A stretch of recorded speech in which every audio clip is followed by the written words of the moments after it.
والإسلام ديني ومحمدا رسول الله يا أيها المؤمنون اتقوا الله حق تقاته ولا تموتن إلا وأنتم مسلمون. Hadirin jamaah salat Jumat rahimakumullah, melalui barakah pada siang hari ini, izinkan saya untuk memberikan nasihat kepada saya sendiri dan kepada jamaah Jumat rahimakumullah. Mari kita bersama-sama pada hari Jumat ini kita bersama meningkatkan ketakwaan kita kepada Allah Subhanahu wa taala. Takwa dalam arti melakukan semua perintah-perintah Allah Subhanahu wa taala dan juga meninggalkan seluruh larangan Allah Subhanahu wa taala. Dan hanya ketakwaan itulah yang mampu kita lakukan sebagai bekal kita tatkala kita sewaktu-waktu dipanggil oleh Allah Subhanahu wa taala. Hadirin jamaah Jumat rahimakumullah, masih suasana tanggal 18 Ramadan. Kita masih dalam suasana peringatan nuzulul Quran. Umat Islam di Indonesia setiap tanggal 17 Ramadan memperingati nuzulul Quran. Walaupun ada perbedaan pendapat beberapa ulama terkait dengan nuzulul Quran. Oleh karena itu, izinkan saya untuk menyampaikan sebuah materi khutbah yang berjudul Nuzulul Quran terhadap kehidupan manusia. Hadirin jamaah Jumat rahimakumullah, kita sangat masih ingat dan sangat paham bahwa Al-Quran diturunkan oleh Allah yang pertama kali kepada Nabi Allah Muhammad SAW. Itu adalah bukan semata-mata atas keinginan Allah Subhanahu wa taala, tetapi juga atas keinginan yang mendalam dari salah satu hamba Allah Subhanahu wa taala yang bernama Muhammad bin Abdullah. Tatkala melihat kehidupan manusia yang pada saat itu terkenal dengan masyarakat Arab Jahiliyah, di mana perilaku kehidupan manusia pada saat itu sudah jauh meninggalkan nilai-nilai kemanusiaan, sehingga terpanggillah oleh Muhammad bin Abdullah merasa sedih, gelisah, prihatin melihat tata kehidupan manusia seperti ini, sehingga beliau hampir setiap saat mengasingkan diri melakukan ujlah di sebuah gunung, di buah Hira, mohon kepada Allah mudah-mudahan Allah memberikan tatanan kehidupan yang jauh lebih baik sesuai dengan kehendak Allah Subhanahu wa taala. Dan alhamdulillah atas usaha dan kehadiran Muhammad sallallahu alaihi wasallam, maka turunlah wahyu yang pertama pada tanggal 17 Ramadan dengan Quran surat Al-Alaq 1 sampai 5 dan berakhir dengan surat Al-Maidah. Quran surat Al-Maidah ayat 3 yang semuanya itu selesai dan sempurna dalam durasi waktu 23 tahun. Hadirin jamaah Jumat rahimakumullah, telah Al-Quran diturunkan oleh Allah melalui malaikat Jibril kepada Nabi Muhammad SAW. Maka nilai-nilai ajaran Al-Quran pada generasi awal dilakukan secara konsisten, sehingga pada masa Rasulullah Muhammad SAW sampai kepada generasi awal para sahabat tabi'in dan juga berlakukan pada masa Bani Umayyah, Bani Abbasiyah.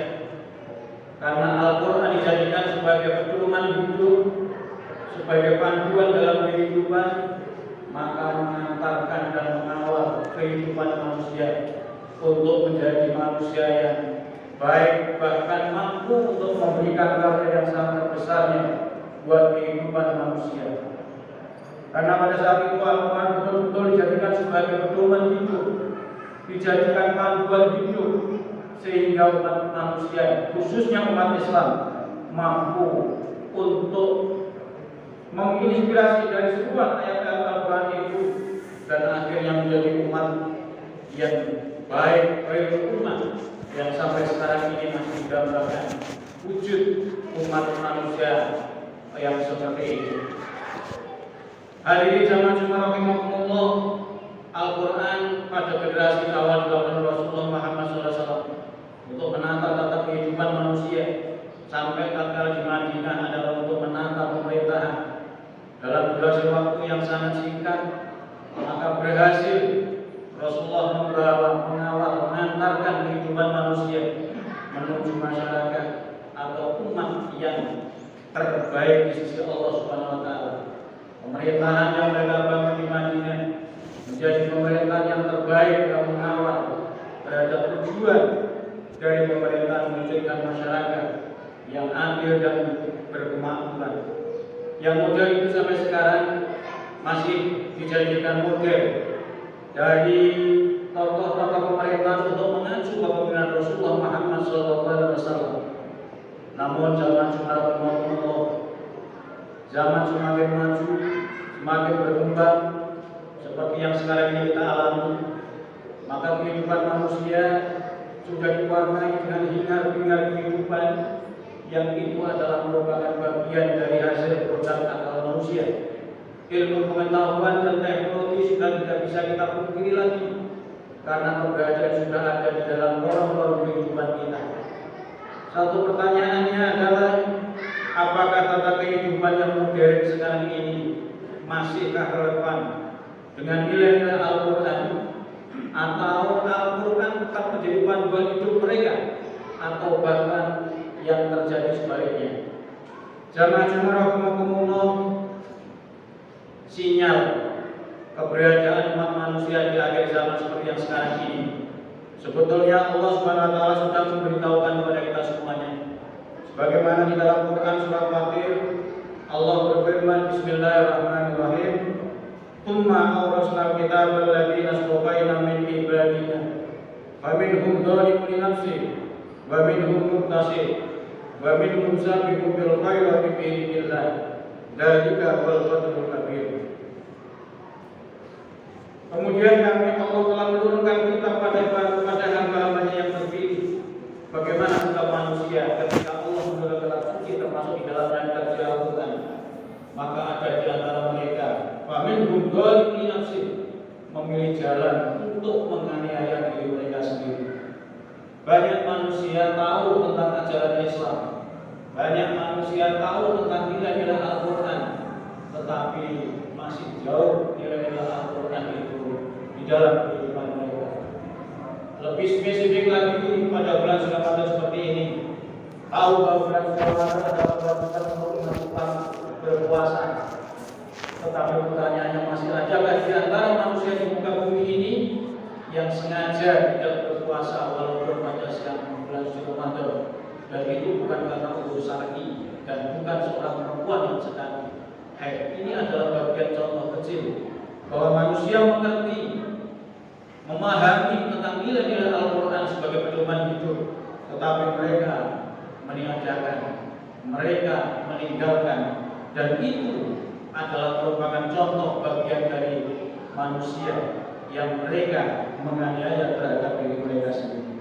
Sehingga kalau kelak kemudian di akhirat Allah sampai memberikan murkanya, bukan karena Allah itu kejam, bukan karena Allah itu tidak kasih sayang, tetapi karena manusia sendiri itu yang tidak sayang terhadap diri mereka sendiri. Waminhum muqtasid, ada yang mengambil jalan pertengahan, artinya 50-50. Puasa dilakukan, tadarus dilakukan, tetapi perbuatan lain tercela juga dilakukan. Itu adalah bagian kelompok manusia yang kedua. Yang ketiga adalah waminhum sabiqun bil khairati bi idznillah, di antara mereka yang mengambil jalan kebajikan atas izin Allah Subhanahu wa taala. Karena itu kaitannya dengan kemampuan melakukan hukum Allah terkait dengan hidayah, maka manusia perlu untuk memohon kepada Allah. Kita memohon kepada Allah semoga kita senantiasa dibimbing di jalannya untuk mampu dan memberikan kekuatan kepada diri kita melakukan apa yang ada di dalam seruan Allah Subhanahu wa taala. Dari kawal yang ketiga, manusia yang senantiasa mengambil jalan kebaikan atas izin Allah itu adalah kelompok manusia yang utama. Hadirin jamaah Jumat rahimakumullah, Hal senada juga sudah disampaikan oleh Allah di dalam firman-Nya Quran surat Al-Furqan ayat 30 yang berbunyi Bismillahirrahmanirrahim. Wa qala ar-rasul ya inna qaumi takhadhu hadzal qur'ana mahjura.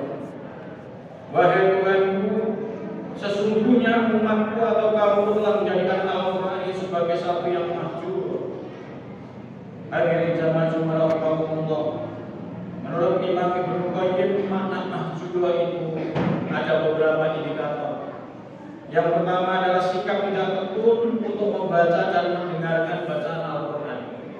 Ramadan seperti ini di mana-mana gema suara Al-Quran ada di mana-mana. Di mushola, di masjid, atau bahkan juga di rumah. Tetapi adakah di antara mereka yang tidak mau membaca, bahkan mendengarkan pun juga tidak mau? Ini adalah bagian dari ciri-ciri umat manusia yang berhajat tafsir Al-Quran adalah mahjur. Yang kedua adalah sikap tidak mau memikirkan dan memahami istilah Al-Quran dalam kehidupan sehari-hari. Tatkala dia punya hajat, punya keperluan, maka dia tidak tanya bagaimana aturan Al-Quran mengatur tentang hal ini, tetapi justru mengambil panduan-panduan lain selain Al-Quran. Sikap tidak memindahkan lagi terhadap halal dan haram sesuai dengan isi kandungan Al-Quran. Semua yang halal jelas. Innal halal bayyinun wa bayyinun wa innal haram bayyinun. Semua yang haram itu adalah jelas, semua yang halal sudah jelas. Maka oleh karena itu kita semuanya adalah termasuk hamba Allah yang diberikan oleh Allah petunjuk Al-Quran.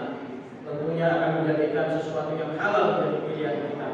Sesuatu yang haram adalah sesuatu yang ditunjukkan kepada kita dan kita mampu untuk meninggalkan. Karena semua perbuatan dan semua apapun yang halal hukumnya adalah berkonsekuensi negatif baik terhadap diri kita maupun terhadap lingkungan sekitar. Yang keempat, tidak menjadikan isi Al-Quran sebagai rujukan dalam kehidupan sehari-hari.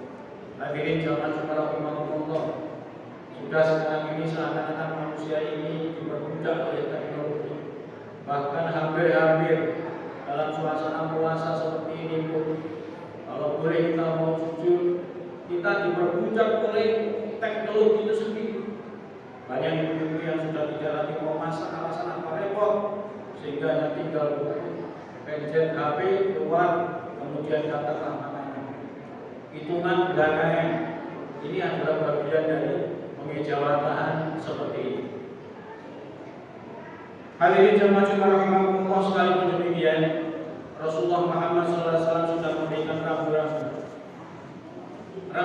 dengan segala konsekuensinya bagi siapa yang berpegang teguh pada Al-Quran, yang menjadikan nilai Al-Quran dalam kehidupan sehari-hari, dan siapapun yang meninggalkan ajaran Al-Quran, maka Rasulullah sudah memberikan tawaran konsekuensi itu semuanya.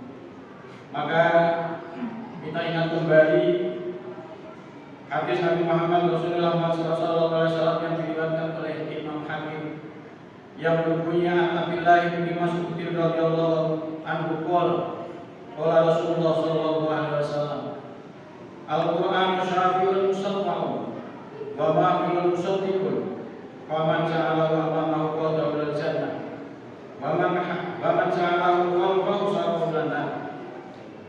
Yang artinya Al-Quran adalah akan menjadi syafaat bagi orang yang berhak untuk menerima syafaat, terutama sekali orang yang dijanjikan Rasulullah adalah orang yang membaca Al-Quran. Karena orang yang membaca Al-Quran ini adalah termasuk bagian dari tahap awal untuk menjadikan Al-Quran sebagai pedoman hidup. Barang siapa yang menjadikan Al-Quran ini sebagai imam, sebagai pedoman hidup, maka Al-Quran akan menuntun manusia ke surga. Dan sebaliknya, barang siapa menjadikan Al-Quran tidak sebagai imam, tidak menjadi pedoman hidup, tetapi menjadikan pedoman hidup selain dari Al-Quran, maka Al-Quran akan menggiring manusia dan neraka. Hadirin jamaah Jumat rahimahumullah. Oleh karena itu, melalui momentum Ramadan kali ini, mari kita semua tetap jadikan Al-Quran ini sebagai pedoman hidup, dan kita syiarkan bahwa satu-satunya pedoman hidup yang menjamin keselamatan manusia hidup dunia dan akhirat hanyalah panduan pedoman hidup yang bersumber dari Al-Quran dan Al-Hadis. Oleh karena itu, langkah yang pertama untuk mengembalikan seperti itu, maka tradisi membaca Al-Quran, tradisi tadarus Ramadan. Mungkin sudah ada beberapa kali hatam, berapa kali kita teruskan untuk membudayakan bacaan hadis Al-Quran. Karena bacaan hadis Al-Quran itulah satu-satunya bacaan yang akan memberikan jaminan pahala. Tidak ada jaminan lain kecuali hanya pahala dan kebaikan. Membaca yang lain tidak ada jaminan itu. Tetapi kalau Al-Quran yang dibaca, maka jaminannya jelas, yakni kebaikan dan pahala sesuai dengan tingkat kemampuan untuk membaca itu sendiri. Jamaah Jumat rahimahumullah, Rasulullah Muhammad SAW bersabda, "Man qara'a al-Qur'ana fi sholati wa huwa qa'imun, falahu bi kulli harfin mi'atun hasanah. Wa man qara'a al-Qur'ana fi sholati wa huwa qa'imun, falahu bi kulli harfin khamsina hasanah. Wa man qara'a al-Qur'ana fi ghairi sholati, falahu bi kulli harfin asharatun hasanah. Wa man istama'a bi kulli harfin hasanah." Itu adalah bagian dari jaminan terhadap umat Islam yang senantiasa untuk membaca Al-Quran di dalam kehidupan ini. Lalu yang kedua adalah berusaha untuk terus memahami, mengkaji, syukur bisa menghafalkan dan mengamalkan isi kandungannya. Karena Rasulullah Muhammad SAW bersabda, jaminan terhadap orang yang mampu untuk memahami, termasuk juga mengamalkan dan menghafalkan Al-Quran, itu adalah balasannya surga dari Allah Subhanahu wa taala. Hadis Nabi dari An-Anas bin Thalib qala Rasulullah Muhammad sallallahu alaihi wasallam, "Man qara'a al-Qur'ana wastadharahu wa akala halalahu wa harrama haramahu, adkhulullahu bil jannah wa syafa'ahu bi asaratin min ahli baiti kulluhum wa jabat lahunna." Artinya membaca Al-Qur'an, memahami, mengamalkan dan juga menghafalkan ini adalah terjamin oleh Allah dan Rasulnya untuk menjadi calon penghuni surga. Bahkan termasuk orang-orang keluarganya yang mestinya dia akan ditakdirkan atau mungkin ditentukan karena amal perbuatan masuk neraka, maka akan bisa terbawa dari mempunyai anggota keluarga atau anak itu menjadi hafal Al-Quran. Hadirin jamaah Jumat rahimahumullah, dari sedikit atau sekelumit khotbah yang dapat saya sampaikan tadi, kesimpulannya adalah mari di dalam kehidupan era apapun, Al-Quran kita menjadi panduan utama di dalam kehidupan. Jaminannya sudah sangat jelas, mudah-mudahan nanti kita akan diselamatkan oleh Allah di dalam kehidupan dunia sampai kelak di akhirat. Mudah-mudahan menjadi renungan untuk kita bersama, dan mudah-mudahan Allah senantiasa memberikan kekuatan lahir dan batin kepada kita semuanya. Amin.